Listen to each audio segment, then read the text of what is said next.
नमस्कार विद्यार्थी मित्रांनो, डॉक्टर सुशील स्पॉटलाईट या आपल्या यूट्यूब चॅनलवर तुमचं सर्वांचं स्वागत आहे. 15 जानेवारी 2021च्या चालू घडामोडींचं विश्लेषण आपण बघणार आहोत. तत्पूर्वी डॉक्टर सुशील स्पॉटलाईटला टेलिग्रामवर फॉलो करण्यासाठी डिस्क्रिप्शनमधली लिंक तुम्ही वापरू शकता. फेसबुकवर आपला ग्रुप आहे, तिथेही फॉलो करू शकता. स्पॉटलाईट इयरबुक आणि स्पॉटलाईट MCQ या दोघांना जो ट्रिमेंडस प्रतिसाद तुम्ही देता त्याबद्दल मी आपला आभारी आहे.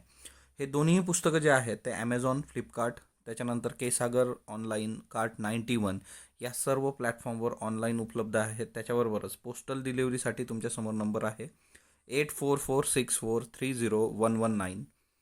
तर स्पॉटलाईट रायटिंग फोरम @gmail.com या मेल ID वर मेल करून तुम्ही स्पॉटलाईट रायटिंग फोरमच्या IAS मेन्सच्या daily answer writing, weekly GS essay आणि MPSC मेन्सच्या मराठी इंग्रजी निबंध या मॉड्यूल्समध्ये इनरोल करू शकता. डोनाल्ड ट्रम्प यांच्या विरोधातली महाभियोगाची जी प्रोसेस आहे ती खूप प्रॉपरली सुरू होते आहे. रिपब्लिकनच्या 10 खासदारांनी सुद्धा पाठिंबा दिलेला आहे आणि इथून मग आता काय आहे ना की घरच्याच लोकांनी आता ठरवलेलं आहे आणि एकंदरीतच कॅपिटॉलची जी बिल्डिंग होती, संसदेची बिल्डिंग, तिच्यावरचा जो काही हिंसाचार आणि हल्ला, त्या सर्व गोष्टींवर आता महाभियोगाच्या याच्याने एक उत्तर आहे. आरोप काय काय डोनाल्ड ट्रम्प यांच्यावर की बाबा, सगळ्यात पहिली गोष्ट, जे काही निकाल होते अमेरिकन राष्ट्राध्यक्षाच्या निवडणुकीचे ते बनावट असल्याचं त्यांनी म्हटलं होतं. लोकांनी ते मान्य करू नये अशी त्यांनी वक्तव्य परत परत केली होती. त्याच्यानंतर त्यांनी बरेचसे कोर्टामध्ये दावेही दाखल केले होते. त्याच्यानंतर जमावाला चिथावणी त्यांनी दिली होती आणि कॅपिटॉलमधली जी अराजक हिंसाचाराची बाब आहे ती पण एक महत्त्वाची होती. आपण हे बघितलं होतं की डोनाल्ड ट्रम्प हे असे पहिले राष्ट्राध्यक्ष आहेत ज्यांच्यावर 2 वेळा महाभियोगाची कारवाई झालेली आहे.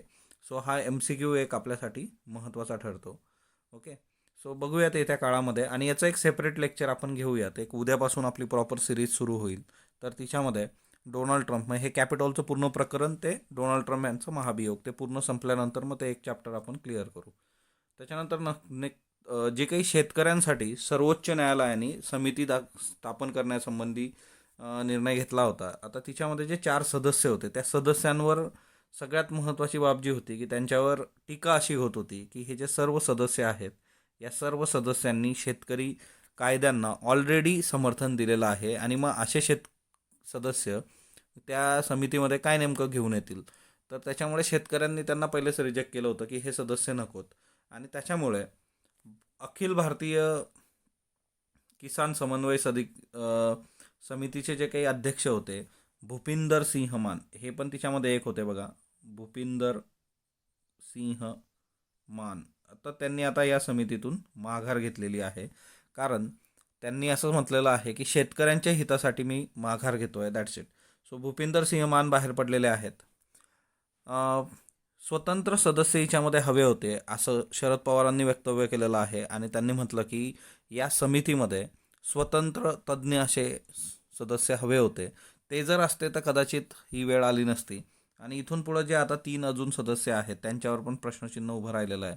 तर बघूया त्या काळात गोष्टी कशा पद्धतीने होतात. पण आता मान हे आहेत, हे समितीतून बाहेर पडले. आपण यांची 4ही लोकांची नावं वगैरे आधी घेतली होती. ओके, सो अमेरिकेच्या कर्मचाऱ्यांच्या हिताकरता विदेशींच्या किमान वेतनात वाढ करण्यात आलेली आहे.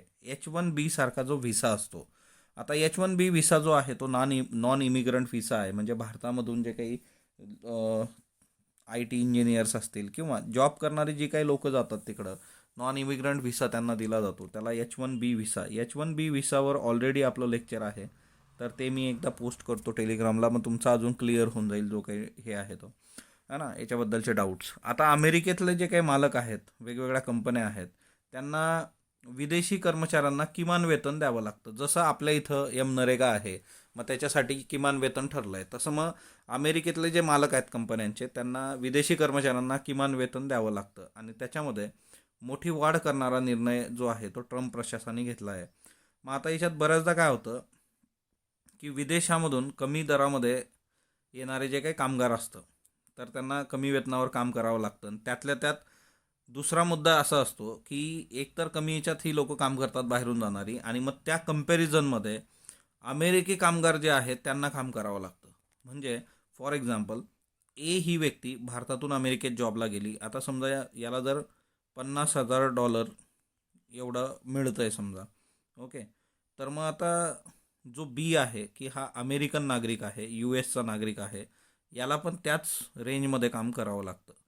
तो सिंपल गोष्ट अशी आहे की एचा पगार वाढवला की मग त्याचा इम्पॅक्ट बीच्या पगारावर होणार आहे. कारण मोठ्या प्रमाणावर बाहेरून लोक मागवले का जातात अमेरिकेसारख्या देशामध्ये? कारण ती लोक कमी याच्यामध्ये काम करायला तयार असतात. म्हणजे ॲज कम्पेअर टू भारत किंवा चीन असेल किंवा अजून दुसरा देश, तिथं जे काही उत्पन्न किंवा त्यांना मिळतं त्याच्यापेक्षा हे खूप जास्त असतं, जरी ते अमेरिकेच्या कम्पॅरिझनमध्ये कमी असलं तरी. आणि त्याचा इम्पॅक्ट मग अमेरिकन कामगारांवर पण होतो. म्हणून हा निर्णय घेण्यात आलेला आहे आणि याला फायनल रूल, अंतिम नियम असं म्हटलं गेलेलं आहे. आणि त्याच्यामुळे अमेरिकी कामगारांचं जे वेतन आहे आणि त्यांच्या रोजगाराच्या ज्या संधी आहेत, तर त्याचं संरक्षण होण्यास मदत होईल. कारण किमान वेतनात खूप जास्त वाढ झाली, मग तेवढं तुम्हाला इकडं द्यायचं आहे, मग कदाचित कंपनी अमेरिकन लोकांना प्रेफर करू शकते रादर दॅन बाहेरच्या लोकांपेक्षा. हा पण एक याच्यातला महत्त्वाचा मुद्दा आहे. त्याच्यानंतर महाराष्ट्राच्या बाबतीत एक महत्त्वाची न्यूज आहे बघा. बाळासाहेब ठाकरे आणि प्रबोधनकार ठाकरे आणि त्यांच्याबरोबरच बाळशास्त्री जांभेकर आणि पंजाबराव देशमुख अशी 4 नावं आहेत बघा. सो डॉक्टर पंजाबराव देशमुख, बाळशास्त्री जांभेकर आणि बाळासाहेब ठाकरे आणि प्रबोधनकार ठाकरे. सो हे 4 जे लोक आहेत यांचा थोर व्यक्तींच्या यादीमध्ये समावेश करण्यात आलेला आहे. तर महाराष्ट्र शासनाने हा निर्णय घेतला. तर थोर व्यक्तींची यादी काय असते मग? तर सरकारी कार्यालयामध्ये ज्यांची जयंती साजरी केली जाते, है ना, तर अशा थोर व्यक्तींच्या यादीमध्ये हे 4 लोक सामील झाले. आधी 37 लोकांची यादी होती, तिच्यात हे 4 ॲड झाल्यामुळे आता 41 लोकांची नवीन यादी महाविकास आघाडी सरकारने जाहीर केलेली आहे. आणि यांना थोर पुरुष किंवा राष्ट्रपुरुष असं म्हटलं जातं त्या यादीमध्ये. आणि यांचे मग जे काही जयंती कार्यक्रम आणि ते सगळे आहे ते शासकीय स्तरावर मग पार पडतात. सो आता ही जी यादी आहे हिच्यात 41 नावं झालेली आहेत, तेवढं एक लक्षात ठेवा. ओके. प्रबोधनकार ठाकरे जे होते ते आपले महाराष्ट्राचे मुख्यमंत्री, है ना, उद्धवजी ठाकरे यांचे आजोबा होते आणि त्यांचे वडील दिवंगत शिवसेना प्रमुख बाळासाहेब ठाकरे यांची नावं समाविष्ट झालेली आहे. आणि मग दरवर्षी राज्य सरकारतर्फे या नावांची शिफारस करून मग ती नावं आणि महत्त्वाचे दिवस यांची यादी जी आहे ती जाहीर होते. आणि मग त्यांची जयंती सरकारी कार्यालयामध्ये साजरी केली जाते. 15 डिसेंबरला 37 लोकांची यादी होती, ही दिवसांची नाही, चुकलं आहे. आणि नंतर मग 23 जानेवारीला आता बाळासाहेब ठाकरे यांची जयंती असल्यामुळे मग राज्य सरकारने अजून ती अपडेट केली आणि 14 जानेवारीला 41 लोकांची नवीन यादी दिलेली आहे. आणि मग तिच्यामध्ये अजून 2 नावं बाळशास्त्री जांभेकर आणि डॉक्टर पंजाबराव देशमुख हेही सामील झालेले आहेत. ओके. आज महाराष्ट्रातल्या 14,234 ग्रामपंचायतींमध्ये मतदान आहे. सो जे काही लोकल सेल्फ गव्हर्नमेंट आहे किंवा पंचायत राज आहे, DPSPचं कलम जे आहे ना, DPSP आर्टिकल 40. सो गांधीयन जे काही सगळ्या फिलॉसॉफीज आणि त्याच्याशी रिलेटेड ह्या बाबी आहेत. तर हे जे पंचायतीचं मतदान आज होतं आहे, तर याच्यामध्ये एक भारतीय लोकशाहीचं एक खूप वैशिष्ट्य आहे की डिसेंट्रलाइज जी काही सगळी डेमोक्रेसी आहे, तर तिच्यामध्ये पंचायत ग्रामपंचायतीपासून सगळ्या गोष्टी किती सिरियसली त्या होतात. आणि गावातलं इलेक्शन हे फार वेगळं असतं, ते ऑनर इश्यू असतो, तो इज्जती भ्रतीच्या हिच्यावर सगळं ते चालतं. आता याच्यामध्ये दुसरा जो मुद्दा आहे तो म्हणजे की राळेगण सिद्धी आणि हिवरे बाजार जे आहेत या गावांची जी परंपरा होती वर्षानुवर्ष, की राळेगण सिद्धी जे आहे ते ज्येष्ठ समाजसेवक अण्णा हजारे यांचं गाव आणि हिवरे बाजार जे आहे तर पोपट पवार यांचं गाव, तर याच्यामध्ये आजपर्यंत कितीतरी वर्षापासून निवडणुका बिनविरोध होत होत्या, पण आता परंपरा खंडित झालेली आहे. शेवटी कसं असतं बघा की नवीन लोक येत असणार, नवीन पिढी येणार, नवीन विचार आहेत आणि त्याच्यामुळे प्रत्येक वेळेस आपले विचार समोरच्यावर पटतीलच असं होऊ शकत नाही. आणि शेवटी कुठंतरी एक जो एखाद्या पर्टिक्युलर व्यक्तीचा इरा असेल म्हणजे तो तो खंडित होतो, म्हणजे त्याला आव्हानं मिळतात. असं नाही की आता यांचं महत्त्व संपून जाईल, तसं नाही आहे. पण एक नवीन लोकांना ते स्टेज उपलब्ध करून द्यावं लागतं, अदरवाईज मग ते हिसकावून घेण्याचा प्रयत्न करतात. हे काळाचा नियम आहे. हे ज्या लोकांना फार लवकर कळतं तर ते काळानुरूप गोष्टी फार चांगल्या पद्धतीने करू शकतात. त्याच्यानंतर आता जे आपण सी विजिल बघितलं होतं बघा, सी विजिलची न्यूज मी तुम्हाला सांगितली होती की हे प्रॉपर झाल्यानंतर आपण बघूयात. तर भारतातला सर्वात मोठा आजवरचा सागरी सुरक्षा सराव जो आहे तो पार पडलेला आहे. आणि 2 दिवस म्हणजे हा 12 आणि 13 असे 2 दिवस होते, 12-13 जानेवारी. आणि भारताची जी सगळी किनारपट्टी आहे त्या किनारपट्टीची सुरक्षा झाली पाहिजे, सागरी सुरक्षा, त्याच्यासाठीचा सी विजिल है ना, इकडं सी आहे बघा, सी विजिल 2000 सी विजिल 21. आणि सगळ्यात महत्त्वाचं हे कशासाठी होतं, 26/11चा जो हल्ला झाला होता त्या 26/11च्या हल्ल्यानंतर हे सगळं ठरलं होतं आणि मग त्या सगळ्या गोष्टी होण्यासाठी बराच कालावधी तसा लागलेला आहे. पण सी विजिल लक्षात ठेवा की सागरी सुरक्षेसाठीची मोहीम आहे नौदलाची. त्याच्यानंतर माजी सैनिक दिन. आता माजी सैनिक दिन जो आहे तो पहिला माजी सैनिक दिन जो होता तो 14 जानेवारी 2017ला साजरा केला गेला होता. तो 14 जानेवारी 2017. आता 14 जानेवारी 2017चं वैशिष्ट्य काय, मग आता ह्या वर्षी तो साजरा आला 14 जानेवारी 2021. जे काही भारताचे पहिले कमांडर फील्ड मार्शल होते KM Cariappa. Okay, so KM Cariappa हे खूप महत्त्वाचं नाव आहे. यांच्याबद्दल तुम्ही म्हणजे बरंच वाचलं वगैरे असेल किंवा स्टोरी ऐकल्या असतील. सो करियप्पा जे होते KM करियप्पा, तर 14 जानेवारी रोजी ते सेवानिवृत्त झाले होते आणि म्हणून त्यांच्या लष्करी सेवेप्रतीचा आदर व्यक्त करण्यासाठी हा दिवस माजी सैनिक दिन म्हणून साजरा केला जातो. तर हे खूप महत्त्वाचं आहे बघा. माजी सैनिक दिन 14 जानेवारी का साजरा होतो, तर भारताचे पहिले प्रथम commander field marshal KM Cariappa ते 14 जानेवारीला निवृत्त झाले होते. ओके, तर हे एक लक्षात ठेवा.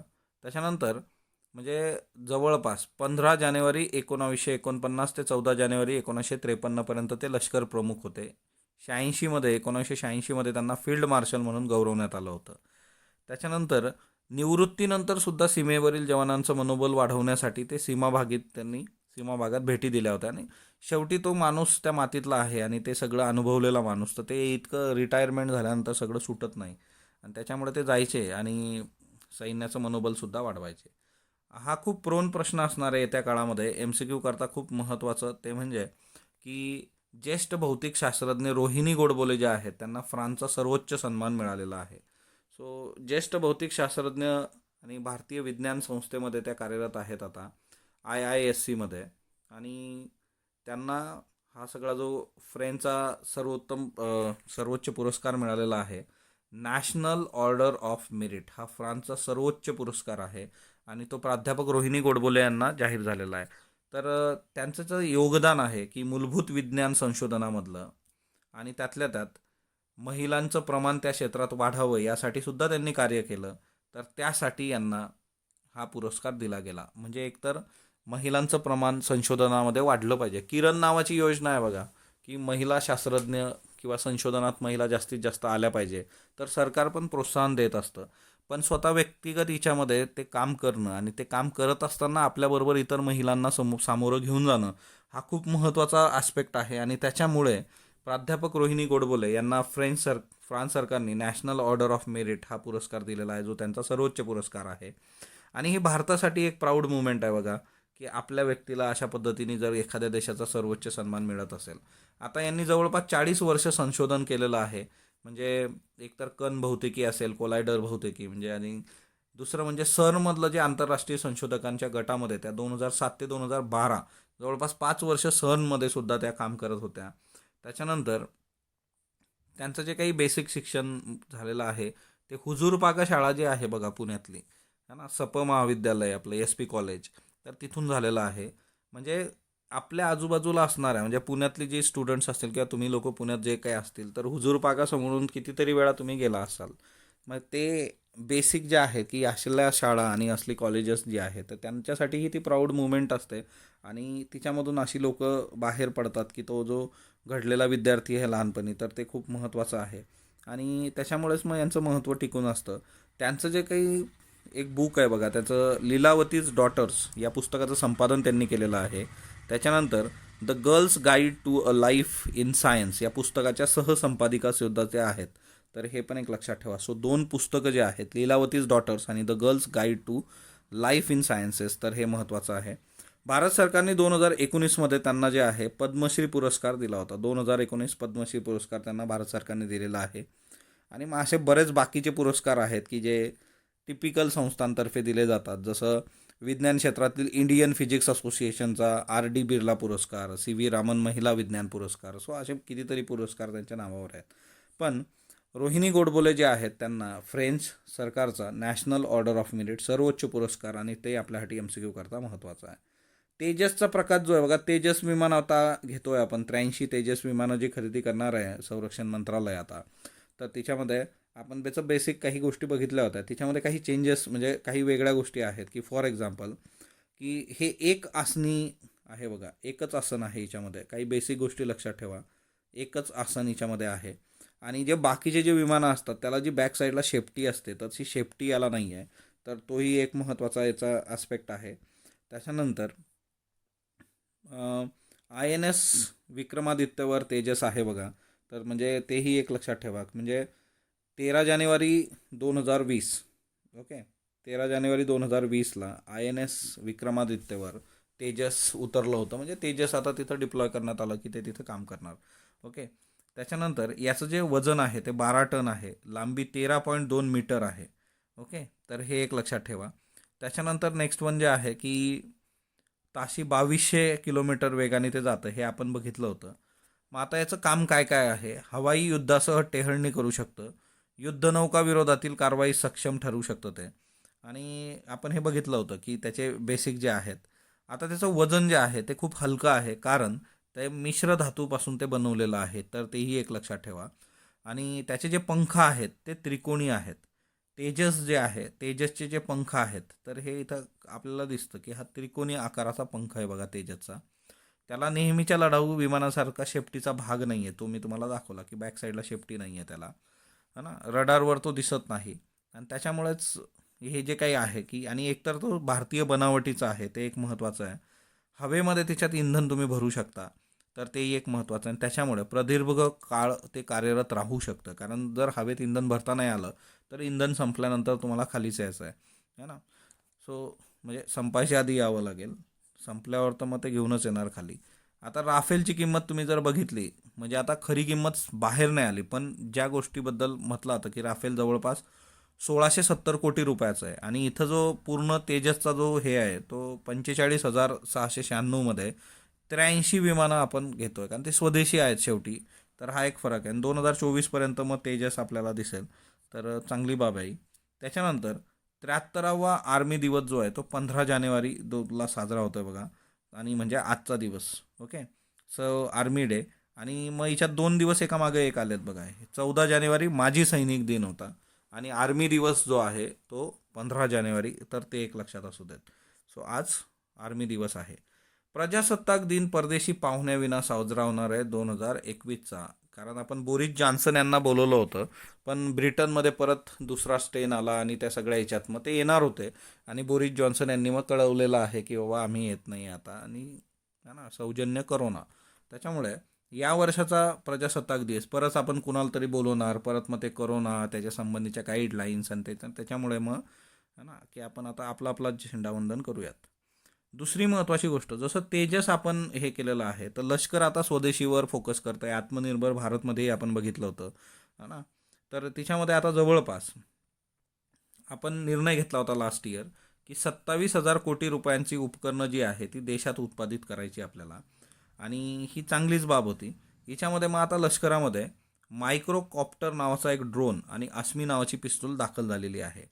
आणि लष्करी दिन जो आहे आज, त्याच्या पार्श्वभूमीवर या दोन गोष्टी महत्त्वाच्या ठरतात. तुमच्या समोर जी आहे ही आस्मी गन आहे बघा, है ना, बंदूक आहे एक प्रकारची, तिचं नाव आस्मी आहे. याचं वैशिष्ट्य काय आहे, तर विविध भागांच्या डिझायनिंग आणि नमुन्यांमध्ये 3D प्रिंटिंगचा वापर आहे. म्हणजे याच्यामध्ये 3D प्रिंटिंग आहे. तुमच्यापैकी जे लोक इंजिनियर असतील त्यांनी खूप चांगल्या पद्धतीने ही गोष्ट माहीत असेल, किंवा पुण्यासारख्या शहरामध्ये जे COUP वगैरे कॉलेजेस आहेत, तर तिथं हे जे काही मधल्या काळामध्ये म्हणजे दरवर्षी त्यांचे जे प्रोग्राम्स असतात त्याच्यामध्ये 3D प्रिंटिंग पण ठेवलेलं असतं बघा. पॅरामिलिटरी फोर्स आहे, त्याच्यानंतर केंद्रीय पोलीस संस्था, राज्य पोलीस सेवांमध्ये उपयोगी पडणार आहे. 4 महिन्यामध्ये हे शस्त्र विकसित होतं. देशाची पहिली स्वदेशी 9mm मशीन पिस्टल आहे ही. सो 9mm, ओके, मशीन पिस्टलची किंमत 50,000 रुपयापेक्षा कमी आहे, आणि जवानांच्या वैयक्तिक सुरक्षिततेसाठी ही उपयुक्त आहे. सो आस्मीबद्दल लक्षात ठेवा. त्याच्यानंतर पुढचं जे आहे ते म्हणजे मायक्रोक्रॉप्टरची वैशिष्ट्य. अत्याधुनिक ड्रोन आहे बघा हा मायक्रोकॉप्टर. आणि लष्कराद्वारे एखादी इमारत असेल किंवा घरात लपलेल्या दहशतवादी असेल, टेररिस्ट, त्याच्यावर पाळत ठेवण्यासाठी याचा वापर होऊ शकतो. म्हणजे बघा मधल्या काळामध्ये एक लेक्चर झालं होतं PSI इंटरव्ह्यूचं, आणि तिच्यामध्ये एक विद्यार्थी होता, त्याला 2 वर्षाखाली इंटरव्ह्यूमध्ये पहिलाच प्रश्न विचारला गेला होता, तो रोबोटिक्स वगैरे या सगळ्या गोष्टींशी संबंधित होता. आणि की बाबा तुमच्या नॉलेजचा इथं काही एक फायदा नाही आहे, तुम्ही कशाला आलात. आणि तिथंच त्याचा इंटरव्ह्यू जो होता त्याच्यावर प्रश्नचिन्ह लागलं, की म्हणजे तो विद्यार्थी गडबडला, ते उत्तर त्याला देता आलं नव्हतं. आणि त्या हिच्यामध्ये त्याला मी हेच सांगितलं होतं, ते इथं आलेलं आहे बघा, की आज तुम्हाला एखाद्या व्यक्तीवर पाळत ठेवायला व्यक्ती जर तुम्ही खबरे लोक जे असतात पोलिसांचे ते लावता, त्याच्याऐवजी तुम्ही एखादं रडार असेल, ड्रोन असेल, एखादं उपकरण असेल, ते तिथं लावून दिलं, तर तिथं येणाऱ्या जाणाऱ्या लोकांच्या सगळ्या हालचाली, कोण येतं कोण जातं ते तुम्ही नोंदवू शकता. सो तसं हा जो ड्रोन आहे त्याचं हे एक वैशिष्ट्य आहे, की तो टेररिस्ट आणि त्या याच्यावर पाळत ठेवण्यासाठी. ओके, शेवटी काय आहे ना, की तुम्हाला जस्ट हे काय खूप लॉजिकल नसतं, पण तुम्ही तशा पद्धतीने ते मॅन्युप्युलेट करणं गरजेचं आहे. ड्रोनची चाचणी जम्मू काश्मीरमध्ये पॅरा स्पेशल फोर्स बटालियनद्वारे यशस्वीरित्या पूर्ण झालेली आहे. आणि मग सीमेवरच्या हालचालींवर पाळत ठेवण्यासाठी यंत्रणा उपयुक्त आहे. 4,500 मीटर उंचीवर ड्रोनचे 2 तास उड्डाणसुद्धा झालेलं आहे. सो हा ड्रोन एक लक्षात ठेवा. त्याच्यानंतर आजपासून भुवनेश्वरमध्ये जे ओडिसामधलं जे आहे भितरकनिका, तिथं मगरींची गणना होते. तर दरवर्षी ही गणना होते. आणि आता 9 दिवस भितरकनिका जे आहे तर ते बंद असणारे पर्यटकांसाठी, कारण मग मानवी हस्तक्षेपाशिवाय त्या गणना झाली पाहिजे. भितरकनिका खारफुटी जे आहे तर तिथं जवळपास भारतातल्या 70% मगरी ज्या आहेत, मग खाडीतल्या आणि खाऱ्या पाण्यातल्या मगरी, तर तिथं सापडतात. मागच्या वर्षी ही संख्या होती त्यांची 1,757 मगरी. मग आता 9 दिवसात आपल्याला कळेल की नेमकी मगरींची संख्या किती आहे. मग आपण हे ऑन पेपर घेऊयात ही न्यूज. ओके. संसदेचं अधिवेशन 29 जानेवारीपासून होणार आहे. आणि मग कामकाजाची वेळ जी असेल की सकाळी 9 ते दुपारी 2 जे आहे तर ते राज्यसभा, आणि लोकसभा जे आहे 4 वाजेपासून रात्री 9 वाजेपर्यंत.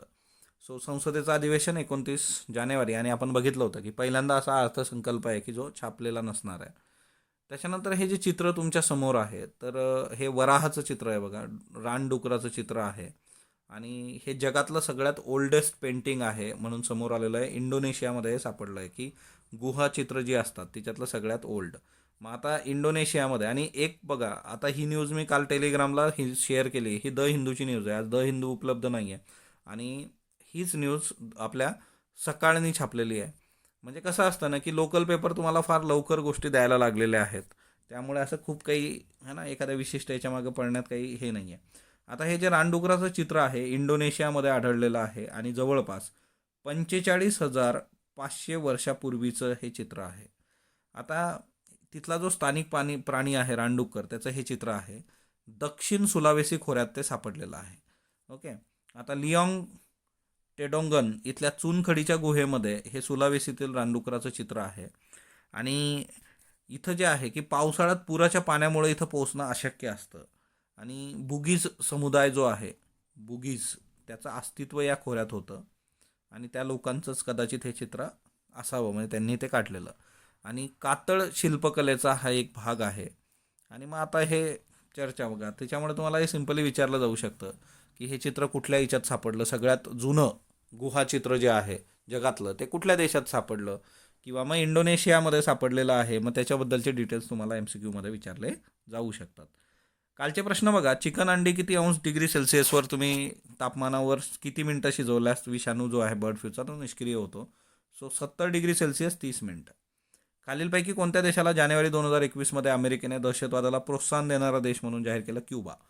प्लास्टर ऑफ पॅरिसचा जो फॉर्म्युला आहे तो CaSO4 मेजी संकल्पना ही बिहूशी संबंधित आहे बघा. हेल्थ सिल्क रोड कशाशी संबंधित आहे? चीनशी संबंधित आहे. हेल्थ सिल्क रोड म्हणजे काय, की जे सार्क देश आहेत त्या सार्क देशांमध्ये, की मॅक्झिमम देशांना, भारत भूटान सोडलं तर, की चीन त्यांना हेल्थ विषयक जे काही उपकरणं असतील, औषधं असतील ते प्रोव्हाइड करतोय, त्यालाच हेल्थ सिल्क रोड असं म्हटलं गेलेलं आहे. आजचे प्रश्न घ्या. तेजस लढाऊ विमानाबद्दल बिनचूक विधान निवडा. हिंदुस्तान एरोनॉटिक्स लिमिटेड व एरोनॉटिकल डेव्हलपमेंट एजन्सीद्वारे या विमानांची निर्मिती केली जाते. कमी उंचीवर उडू शकणाऱ्या तेजस विमानाद्वारे आकाशात व आकाशातून जमिनीवर क्षेपणास्त्र मारा करण्याची क्षमता आहे. रडारपासून लपून राहण्याचं तंत्रज्ञान या विमानात आहे. फक्त फक्त क आणि फक्त ब. 13 जानेवारी 2021 रोजी अमेरिकेत गेल्या 7 दशकात प्रथमच महिला कैद्यास मृत्यूदंडाची शिक्षा देण्यात आली. डोनाल्ड ट्रम्प यांनी अमेरिकेत मृत्यूदंडाच्या अंमलबजावणीची पद्धत 17 वर्षानंतर परत अंमलात आणली. फक्त अयोग्य, ब योग्य, दोन्ही योग्य यापैकी नाही. मकरविलक्कू हा उत्सव खालीलपैकी कोणत्या राज्यात साजरा होतो? कर्नाटक, केरळ, गुजरात, मणिपूर. भारतात करोना लसीकरणाची मोहीम कधीपासून सुरू होत आहे? 1 फेब्रुवारी, 31 जानेवारी, 26 जानेवारी, 16 जानेवारी. 13 जानेवारी 2021 रोजी ट्रम्प प्रशासनाने भारत पॅसिफिक धोरणाबाबतची कागदपत्र गोपनीय यादीतून काढून टाकली. मात्र ही कागदपत्र गोपनीय यादीतून काढून टाकण्याची मुदत कोणत्या वर्षाची होती? 2022, 2030, 2042, 2045. याची उत्तरं तुम्ही कमेंट बॉक्समध्ये देणार आहात. स्पॉटलाईटला जो तुम्ही प्रतिसाद देता त्याबद्दल मी आपला आभारी आहे. स्पॉटलाईटला लाईक करा, शेअर करा, सबस्क्राईब करा. धन्यवाद विद्यार्थी मित्रांनो.